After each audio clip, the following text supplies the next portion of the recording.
വന്യമൃഗശല്യത്തിന് പരിഹാരമുണ്ടായില്ലെങ്കിൽ നിസ്സഹകരണത്തിലേക്ക് കടക്കുമെന്ന മുന്നറിയിപ്പുമായി താമരശ്ശേരി രൂപത.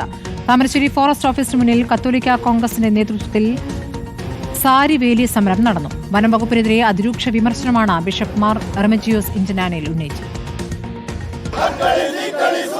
സൗരവേലി നടപ്പാക്കാത്ത സർക്കാരിനെതിരെ സാരിവേലി കെട്ടിയാണ് താമരശ്ശേരി രൂപത കത്തോലിക്ക കോൺഗ്രസിന്റെ നേതൃത്വത്തിൽ പ്രതിഷേധിച്ചത്. റേഞ്ച് ഫോറസ്റ്റ് ഓഫീസിന് മുന്നിലേക്ക് നടന്ന സമരത്തിൽ 100 കണക്കിന് പേർ പങ്കെടുത്തു.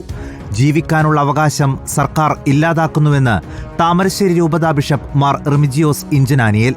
ഞങ്ങളുടെ വീട്ടിലെ കുഞ്ഞുങ്ങളില്ലേ, ഞങ്ങളുടെ വീട്ടിലെ മാതാപിതാക്കളില്ലേ, സഹോദരങ്ങളില്ലേ, നാളെ അവർക്ക് ജീവിക്കാനുള്ള അവകാശമില്ലേ?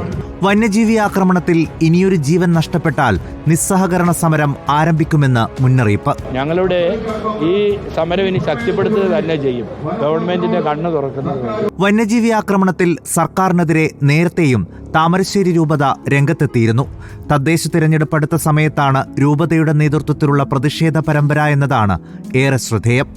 റിപ്പോർട്ടർ, കോഴിക്കോട്.